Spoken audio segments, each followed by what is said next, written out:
ചെയ്തത്. അപ്പോൾ ആദ്യം ആരോഗ്യമുള്ള ഒരു ശരീരമാണ് നമുക്ക് വേണ്ടത്. അതിന് നമ്മൾ എന്ത് ചെയ്യണം? പഠനം എന്ന് പറയുന്നത് പുസ്തകം എടുത്തിരുന്ന് കുറെ വായിക്കുന്നതല്ല പഠനം. അതിലേക്കുള്ള പ്രിപ്പറേഷൻ നിങ്ങൾ വേണം. ശരിയാണോ തെറ്റാണോ? അല്ലെ? ഇപ്പൊ വീട്ടിലൊരു കറി ഉണ്ടാക്കുന്ന സമയത്ത്, അല്ലെങ്കിൽ നിങ്ങൾ എന്തെങ്കിലും ഒരു കാര്യങ്ങൾ ചെയ്യുന്ന സമയത്ത് ഒരുപാട് കാര്യങ്ങൾ കൂട്ടിച്ചേർത്തിട്ടല്ലേ ഒരു കറിയോ അല്ലെങ്കിൽ ഒരു ഭക്ഷണമോ നമ്മൾ ഉണ്ടാക്കുന്നത്. എന്ന് പറഞ്ഞതുപോലെ തന്നെയാണ് പഠനം. അതല്ലാതെ പഠനം എന്ന് പറയുന്നത് ടെക്സ്റ്റ് ബുക്ക് തുറന്നു വെച്ച് കുറെ ഇരുന്ന് വായിക്കുന്നതല്ല. നിങ്ങൾ ശാരീരികമായും മാനസികമായും ആത്മീയപരമായും നിങ്ങൾ തയ്യാറെടുക്കണം. അതിനാണ് ഞാൻ നേരത്തെ പറഞ്ഞത്, ബ്രീത്തിങ് വേണം. ഒരു മനുഷ്യ ശരീരം നിർമ്മിക്കുന്നത് കോശങ്ങൾ കൊണ്ടാണ്. ശരിയല്ലേ? നമ്മൾ സയൻസിൽ പഠിച്ചിട്ടുണ്ട്. ശരിയാണോ തെറ്റാണോ? ശരിയാണ് അല്ലെ? അപ്പൊ ശരീരത്തിന് എന്ത് വേണം? വിറ്റാമിൻസും മിനറൽസും വേണം. അത് ചെറിയ അളവിൽ മതി അല്ലെ?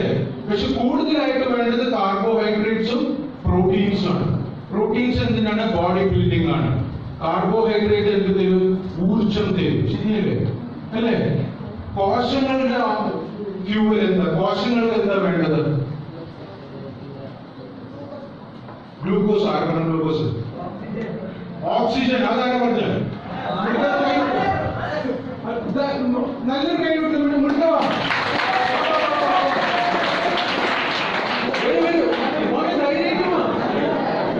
നിങ്ങൾ പേടിക്കില്ലേ? നിങ്ങൾ ആരെങ്കിലും ഈ പേടി നിങ്ങൾ കളയരുത്. നിങ്ങൾക്ക് ആർക്കും ഒരു പേടിയുമില്ല. നിങ്ങൾ എന്തിനാണ്? നിങ്ങളൊരു തെറ്റും ചെയ്തിട്ടുണ്ടല്ലോ. നിങ്ങൾ ആകെ പേടിക്കേണ്ടത് മുകളിലുള്ള കറക്റ്റ് ആ ശക്തിയെ മാത്രമാണ്. ഭൂലോകത്ത് വേറെ ഒരു ശക്തിയെയും നിങ്ങൾ പേടിക്കേണ്ട ആവശ്യമില്ല. ഈവൻ മുകളിലിരിക്കുന്ന ശക്തിയെയും നിങ്ങൾ പേടിക്കേണ്ട ആവശ്യമില്ല. നിങ്ങൾ പേടിക്കേണ്ടത് എപ്പോഴാണ്? എന്തെങ്കിലും തെറ്റ് ചെയ്തിട്ടുണ്ടെങ്കിൽ മാത്രം. അപ്പൊ നീ തെറ്റുവല്ലോ ചെയ്തു? ഞാനൊരു തെറ്റ് ചെയ്തില്ല സാർ, ഞാനൊരു ഉത്തരം അറിയാണ്ട് പറഞ്ഞു. അതാണ് ഞാൻ ചെയ്ത തെറ്റ്. നിങ്ങൾ എന്നെ മാതാരാക്കല്ലേ, ബുദ്ധിമുട്ടിപ്പിക്കില്ലേ പറഞ്ഞ സഹോദരൻ അവിടുണ്ടോ? അപ്പൊ കോശങ്ങൾക്ക് വേണ്ടത് എന്താണ്? ഓക്സിജൻ വേണം. ശരിയല്ലേ? ഇത് ആര് കൊടുക്കും? നിങ്ങളുടെ മാതാപിതാക്കൾ കൊടുക്കും, നിങ്ങളുടെ അധ്യാപകർ കൊടുക്കും. നേരെ ശാസ്ത്രപരിക്കുന്ന മക്കൾ തമാശ പറഞ്ഞതല്ല. നിങ്ങൾ ഇത്രയും നേരം എന്റെ ക്ലാസ് കേട്ടിരിക്കുകയായിരുന്നു. നിങ്ങൾ ശ്വാസോച്ഛ്വാസം ചെയ്തിരുന്നില്ലേ? ശരിയായ രീതിയിലാണോ? അല്ല, ശരിയായ രീതിയിലല്ല. നിങ്ങളോട് അതുകൊണ്ടാണ് ഞാൻ നേരത്തെ ഒരു ഡീപ്പായിട്ട് ബ്രീത്ത് ചെയ്യാൻ പറഞ്ഞല്ലേ? ദീർഘമായിട്ടൊരു ശ്വാസം എടുക്കാൻ പറഞ്ഞില്ലേ? അപ്പൊ ഒരുപാട് വായു നിങ്ങളുടെ ശരീരത്തിന്റെ ഉള്ളിലേക്ക് ചെന്നില്ലേ? ഈ ഒരുപാട് വായു ശരീരത്തിന്റെ ഉള്ളിലേക്ക് ചെല്ലുമ്പോൾ ലങ്സിൽ നിന്ന് രക്തത്തിലൂടെ കോശങ്ങളിലേക്ക് പോകുന്നത് എന്താണ്? ഓക്സിജൻ ആണ്. ശരിയാണോ? ഏത് മതം എടുത്തു നോക്കിക്കോളൂ, ഇസ്ലാം ആയാലും ഹിന്ദു ആയാലും ക്രിസ്ത്യാനിറ്റി ആയാലും രാവിലെ നീട്ട് പ്രാർത്ഥിക്കണം എന്ന് പറയാറുണ്ട് അല്ലേ? ശരിയല്ലേ? രാവിലെ സുബഹിസ്കാരം ചെയ്യാറില്ലേ? സമയം എപ്പോഴാണ്? 5:05 സമയത്തല്ലേ? നിങ്ങൾ നിസ്കരിക്കുന്ന ഒരു രീതിയുണ്ട്. ശരിയാണോ തെറ്റാണോ എന്ന് പറയണം അല്ലെ? നിങ്ങൾ കൈ നിങ്ങളുടെ ഇവിടെയല്ലേ വരുന്നത്? തൊടയുടെ ഈ ഭാഗത്തായിട്ടല്ലേ വരുന്നത് അല്ലേ? എവിടെ? മുട്ടുമ്പിലാണ് വരുന്നത്. ഓക്കെ, മുട്ടുമ്പിലാണ് വരുന്നത്. ശ്രദ്ധിക്കണം, ഈ മുട്ടിലാണ് നിങ്ങളുടെ കൈ വരുന്നത് അല്ലേ? ഇപ്പോൾ എന്റെ ബോഡിയുടെ ആകൃതി എന്താ? ഒരു റൈറ്റ് ആംഗിൾ ട്രയാംഗിൾ പോലെയല്ലേ? ശരിയാണോ തെറ്റാണോ? ഇങ്ങനെയല്ലേ വരുന്നത്? എന്റെ കൈ ഇവിടെയാണ് വരുന്നത്. ശരിയല്ലേ? നിങ്ങളൊക്കെ ശാസ്ത്രം പഠിക്കുന്ന, കാരണം ഒരു പുസ്തകം വേണമെന്ന് പറഞ്ഞപ്പോൾ ശാസ്ത്ര പുസ്തകവും ഇവിടെ കിട്ടി. നിങ്ങളെല്ലാം ശാസ്ത്രം പഠിക്കുന്ന കുട്ടികളാണ്. നമുക്കറിയാം ലങ്സിന്റെ താഴെ ഒരു ഡയഫ്രം ഉണ്ട് അല്ലെ? ശരിയല്ലേ? ഈ ഡയഫ്രമിന്റെ താഴെയാണ് വൻകുടലും ചെറുകുടലും ഒക്കെ വരുന്നത്. അപ്പൊ നിങ്ങൾ സ്വാഭാവികമായിട്ട് ഇങ്ങനെ ബ്ലെൻഡ് ചെയ്യുമ്പോൾ ഈ ഡയഫ്രം മുകളിലേക്ക് പ്രസ് ചെയ്യും. ശരിയല്ലേ? ലങ്സിൽ നിന്ന് വായു പുറത്തേക്ക് നിങ്ങൾ അറിയാതെ പോകും. എല്ലാത്തിനും ഒരു സയന്റിഫിക് ആയിട്ടുള്ള എക്സ്പ്ലനേഷൻ ഉണ്ട്. അത് കഴിഞ്ഞ് നിങ്ങൾ നിവരുമ്പോൾ നിങ്ങൾ അറിഞ്ഞോ അറിയാതെയോ നിങ്ങൾ സാധാരണ ശ്വാസം ഉള്ളിലേക്ക് എടുക്കുന്നതിൽ കൂടുതൽ ശ്വാസം ഉള്ളിലേക്ക് പോകും. അതുകൊണ്ടാണ് പ്രാർത്ഥന ചെയ്ത് പുറത്തേക്ക് വരുമ്പോൾ നമുക്കൊരു റിലാക്സേഷൻ ഫീൽ ചെയ്യാറില്ലേ? അതിന്റെ സയന്റിഫിക് ആയിട്ടുള്ള. അപ്പൊ എന്ത് കാര്യങ്ങൾ നിഷ്കർഷിച്ചിട്ടുണ്ടെങ്കിൽ അതിന്റെ പിന്നിൽ ഒരു ശാസ്ത്രമുണ്ട് എന്നുള്ള കാര്യം നിങ്ങൾ മനസ്സിലാക്കണം. അപ്പൊ ശ്വാസം ശരീരത്തിന് വേണ്ടത് ഓക്സിജനാണ്, ശരീരത്തിലെ കോശങ്ങൾക്ക് വേണ്ടത് ഓക്സിജനാണ്. ആ ഓക്സിജൻ നിങ്ങളുടെ പ്രാർത്ഥനയിൽ നിന്ന് നിങ്ങൾക്ക് കിട്ടുന്നു, ശരിയല്ലേ? അപ്പൊ ശരീരത്തിന് വേണ്ട കോശത്തിന് വേണ്ട ഓക്സിജനായി. പിന്നെ രണ്ടാമത്തെ കാര്യം എന്താ വേണ്ടത്? വെള്ളം വേണം, ശരിയല്ലേ? ഒരു മനുഷ്യ ശരീരത്തിന്റെ 70% വെള്ളമാണ്. തലച്ചോറിന്റെ 90% വെള്ളമാണ്. ഒരു വ്യക്തിയുടെ തലച്ചോറെടുത്ത് നമുക്ക് അതൊരു ചെറിയ ബോട്ടി പോലെ അല്ലെങ്കിൽ ഒരു നെല്ലിക്ക വലുപ്പത്തിൽ നമുക്ക് അതിനെ ചുരുട്ടിയെടുക്കാം. അപ്പൊ ശരീരത്തിന് വെള്ളം വേണം. വെള്ളം ആര് കുടിക്കും? ഞങ്ങൾ കുടിക്കാറില്ല, കുടിപ്പിക്കാറേ ഉള്ളൂ. പാപ്പച്ചിനി ഉമ്മച്ചിനി വെള്ളം കുടിപ്പിക്കും, ശരിയാണോ? പഠിപ്പിക്കുന്ന അധ്യാപകന്മാരെ നമ്മൾ വെള്ളം കുടിപ്പിക്കും. പഠിപ്പിക്കുന്ന അധ്യാപകന്മാരെ നിങ്ങൾ വെള്ളം കുടിപ്പിക്കും. വാപ്പച്ചിനി ഉമ്മച്ചിനി നിങ്ങൾ വെള്ളം കുടിപ്പിക്കും. പരീക്ഷയ്ക്ക് നിങ്ങൾ വെള്ളം കുടിക്കും. അതല്ലേ ഉണ്ടാവണം. അപ്പോ വെള്ളം കുടിക്കണം. കുടിക്കാറുണ്ടോ? രാവിലെ എണീറ്റോട് ചുരുങ്ങിയത് 2 ഗ്ലാസ് വെള്ളം കുടിക്കുന്ന എത്ര പേരുണ്ട്? കൈ പൊക്കിക്കും. വളരെ ചുരുക്കം കുട്ടികൾ മാത്രം. പക്ഷെ നമ്മള് വെള്ളമല്ല കുടിക്കാറ്. മോനെ വെള്ളം കുടിക്കാറുണ്ടോ? ഇപ്പൊ പറഞ്ഞാൽ ചോദിച്ചപ്പോ കുടിക്കാറുണ്ട്. അത് ശരി, വെള്ളം കുടിക്കാണ്ട് ജീവിക്കൽ നടക്കില്ലല്ലോ. അത് കുറെ കൂടി സോഷ്യലൈസ് ഫിലോസഫിക്കൽ അപ്പൊ വെള്ളം കുടിക്കണം, ശരിയല്ലേ? രാവിലെ എണീറ്റൂടുമ്പോ വെള്ളം കുടിക്കണം. നിങ്ങൾ കരുതുന്നുണ്ടാവും പരീക്ഷ എങ്ങനെ എഴുതണം എന്ന് പറയാൻ വന്ന ചെങ്ങായി ബോസ് എങ്ങനെ ശ്വസിക്കണം എന്നുള്ളതാണ് പഠിപ്പിക്കുന്നത്, എങ്ങനെ വെള്ളം കുടിക്കണം എന്നുള്ളതാണ് പഠിപ്പിക്കുന്നത്. അത് പറയാൻ കാരണമാണ് നിങ്ങളുടെ മുന്നിൽ ഞാൻ കുറച്ചു മുന്നേ റബ്ബർ ബാൻഡ് ഇട്ടത് കാണിച്ചു തന്നത്. കാരണം ഒരുപാട് കുട്ടികൾ വരാറുണ്ട് കൗൺസിലിങ്ങിന്. അവരുടെ പ്രശ്നം ഇതാണ്. നേരത്തെ കഴിഞ്ഞ കൊല്ലം ഞാൻ വന്നപ്പോൾ നിങ്ങളുടെ ഒരു കുട്ടിയുമായി സംസാരിക്കുന്നുണ്ട്.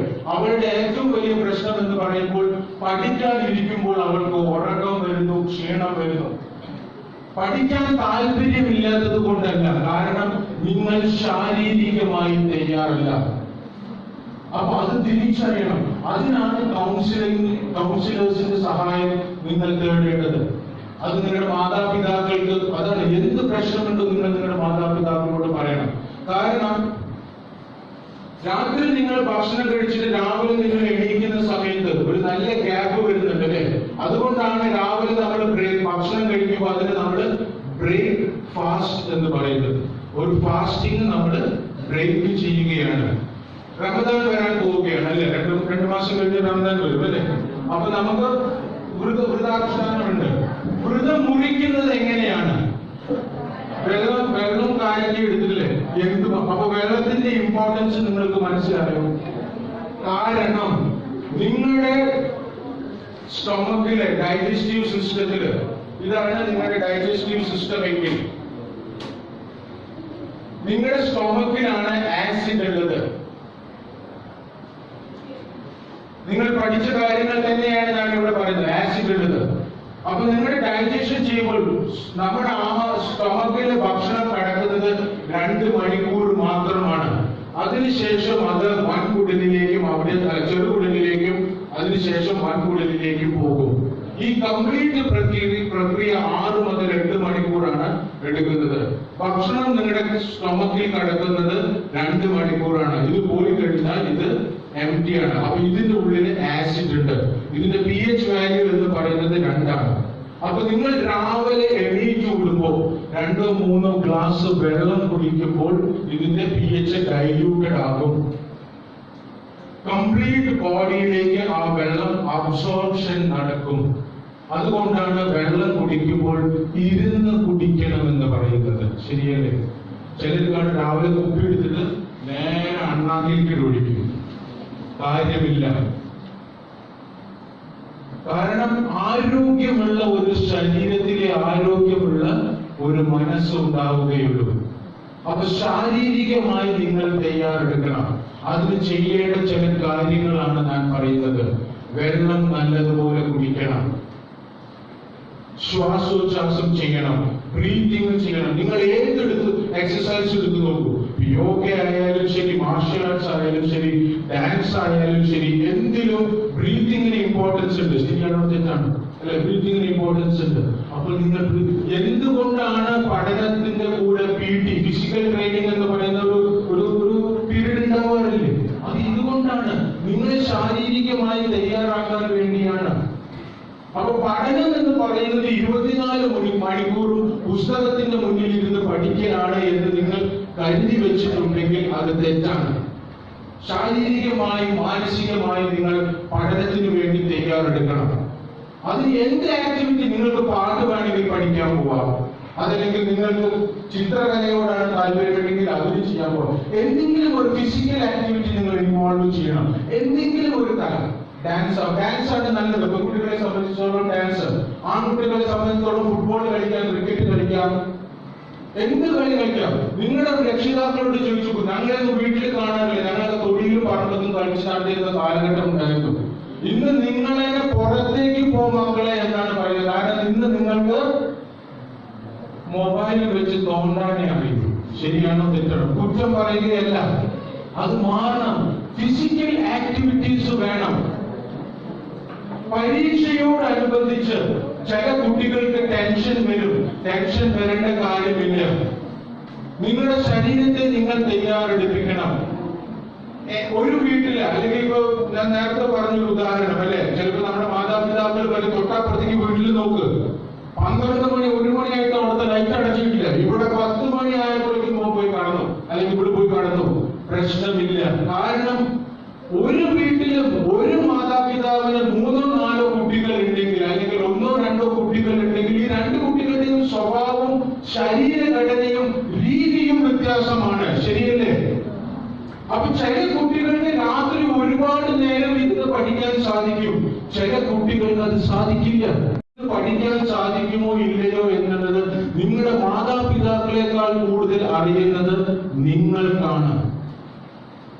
അപ്പൊ രക്ഷിതാക്കൾ അവിടെ പറഞ്ഞോട്ടെ, ഉമ്മ അല്ലെങ്കിൽ വാപ്പച്ചി ഞാൻ പഠിക്കാനുള്ളത് പഠിച്ചിട്ടുണ്ട്, എനിക്ക് രാത്രി കുറെ നേരം ഇരിക്കാൻ പറ്റില്ല, ഞാൻ പെട്ടെന്ന് പോയി കിടക്കട്ടെ, നിങ്ങൾ എന്നെ രാവിലെ നേരത്തെ വിളിച്ചാൽ മതി. അപ്പൊ നിങ്ങൾ ആ രീതിയിലാണെങ്കിൽ നിങ്ങൾ ആ രീതിയിൽ രാവിലെ നേരത്തെ നീക്കുക. ചില കുട്ടികൾക്ക് രാവിലെ നേരത്തെ നീക്കാൻ സാധിക്കില്ല. അവർക്ക് രാത്രി 12 മണി 1 മണി വരെ ഇരുന്ന് പഠിക്കും. അവർ 6 മണിക്ക് നീക്കും. അവർ രക്ഷിതാക്കൾക്ക് പേടിയാണ്, അയ്യോ ഇപ്പൊ 1 മണി 2 മണി വരെ ഇരുന്ന് പഠിക്കും, അത് കഴിഞ്ഞ് 6 മണിക്ക് നീക്കണം. ആ കുട്ടിക്ക് ആ 2 മണിക്കൂർ ഉറക്കം മതി. കാരണം ഉറക്കം എന്ന് പറയുമ്പോൾ ഗാഢനിദ്ര, ഡീപ് സ്ലീപ്പ് എന്ന് പറയുന്നതുണ്ട്, അത് 5 മിനിറ്റ് കിട്ടിയാലും മതി. ഒരു ചോദ്യം ഞാൻ നിങ്ങളോട് ചോദിക്കട്ടെ, നിങ്ങൾ ചിലപ്പോ ഉറങ്ങും അല്ലെ? ഉറങ്ങിയിട്ട് നീക്കുമ്പോ നിങ്ങളൊരു 3-5 മണിക്കൂർ ഉറങ്ങിയ പോലെ നിങ്ങൾക്ക് തോന്നില്ല, അയ്യോ സമയം കുറെ പോയി. വാച്ച് എടുത്ത് നോക്കുമ്പോൾ നിങ്ങൾ ആകെ 5-10 മിനിറ്റ് ഉറങ്ങിയിട്ടുണ്ടാവുള്ളൂ. അങ്ങനെ ഉണ്ടായിട്ടുണ്ടോ? ഉണ്ട് അല്ലെ? അതിനെയാണ് ഡീപ് സ്ലീപ്പ് എന്ന് പറയുക. അതിനെയാണ് ഡീപ് സ്ലീപ്പ് എന്ന് പറയുക. കാരണം നിങ്ങളുടെ ശരീരം റെജുവിനേറ്റ് ചെയ്ത് വരാൻ ആ സ്ലീപ്പ് കിട്ടിയാൽ മതി. അല്ലെങ്കിൽ നിങ്ങൾ എത്ര മണിക്കൂർ ഉറങ്ങി എന്നുള്ളതല്ല. അപ്പോ പ്രോപ്പർ ആയിട്ടുള്ള ഉറക്കം ആവശ്യമാണ്. അതിന് നിങ്ങൾ മനസ്സുകൊണ്ട് തയ്യാറെടുക്കണം. പരീക്ഷ അവിടെ നിൽക്കട്ടെ. കാരണം മനസ്സുകൊണ്ട് നിങ്ങൾ തയ്യാറെടുത്തില്ല, ഈ പരീക്ഷയുടെ പേടി അതിന് പലരുണ്ടാവും മാതാപിതാക്കൾ. അത് അവരുടെ ആദ്യം കൊണ്ട് പറയുകയാണ്.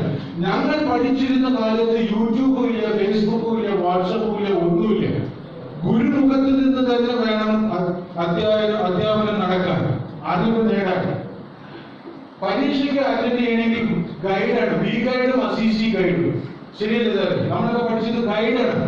ഇന്ന് നിങ്ങൾ ഗൈഡ് യൂസ് ചെയ്യുന്നില്ല, അതല്ലെങ്കിൽ ലേബർ ഇന്ത്യ, ഈ പുസ്തകങ്ങളാണ്. പക്ഷെ ഇന്ന് അറിവ്, നിങ്ങൾക്ക് പഠിക്കണമെന്ന് ആഗ്രഹമുണ്ടെങ്കിൽ നിങ്ങൾ പഠിക്കുന്ന ഓരോ വിഷയവും പല ടീച്ചർമാരുടെ ക്ലാസ്സുകൾ നിങ്ങൾക്ക് യൂട്യൂബിൽ കിട്ടും.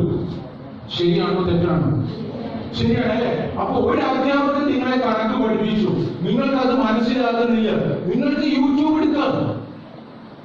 CBSE ആയാലും സ്റ്റേറ്റ് സിലബസ് ആയാലും ഇവിടുത്തെ ഏരിയ സാറിന് ഞാനൊരു ആപ്ലിക്കേഷൻ അയച്ചു കൊടുക്കുന്നുണ്ട്. ആപ്ലിക്കേഷൻ ഇൻ ദ സെൻസ് ഒരു സോഫ്റ്റ്വെയർ ആണ്, ഫ്രീ ആണ്.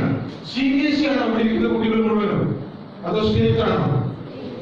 സ്റ്റേറ്റ്. പക്ഷെ എനിക്കിവിടെ വന്ന പുസ്തകം CBSE. ഓക്കെ, എനിവേ ഇത് CBSE ആണ്. ഫ്രീ ആയിട്ട് 3-ാം ക്ലാസ് മുതൽ 12-ാം ക്ലാസ് വരെയുള്ള കംപ്ലീറ്റ് പോർഷൻസ് ഫ്രീ ആയിട്ട്, അത് വീഡിയോ ഉണ്ട്, PDF ഫയൽ ഉണ്ട്, നിങ്ങൾക്ക് ഡൗൺലോഡ് ചെയ്യാൻ നിങ്ങൾക്ക് ആ ആപ്ലിക്കേഷൻ ഞാൻ സാറിന് കൊടുക്കാം. വേണ്ടവർക്ക് ഏരിയാസിൽ സാറിൽ നിന്ന് നിങ്ങൾക്ക് എടുക്കാം. ഓക്കെ, അപ്പൊ ഇന്ന് സാഹചര്യങ്ങൾ കൂടുതലാണ്. അപ്പൊ ട്യൂഷന് പോകാൻ ഫീസ് കൊടുക്കാൻ കഴിയാത്ത കുട്ടിക്കാണെങ്കിൽ വീട്ടിലൊരു മൊബൈൽ ഉണ്ടെങ്കിൽ, വൈഫൈ ഉണ്ടെങ്കിൽ നിങ്ങൾക്ക് പല അധ്യാപകരുടെയും ക്ലാസ്സുകൾ കേൾക്കാൻ സാധിക്കും. അപ്പൊ പറഞ്ഞു വന്നത് ശാരീരികമായി നമ്മൾ തയ്യാറെടുക്കണം, നല്ലതുപോലെ എക്സസൈസ് ചെയ്യണം, അതിനുവേണ്ടി നിങ്ങൾ സമയം മാറ്റി വെക്കണം. കുറച്ചു നേരം കളിക്കാൻ വേണ്ടി നിങ്ങൾ സമയം മാറ്റി വെച്ചു എന്നത് കൊണ്ട് നിങ്ങളുടെ പഠനത്തിൽ അത് യാതൊരു വിധത്തിലും മോശമായി ബാധിക്കുകയില്ല.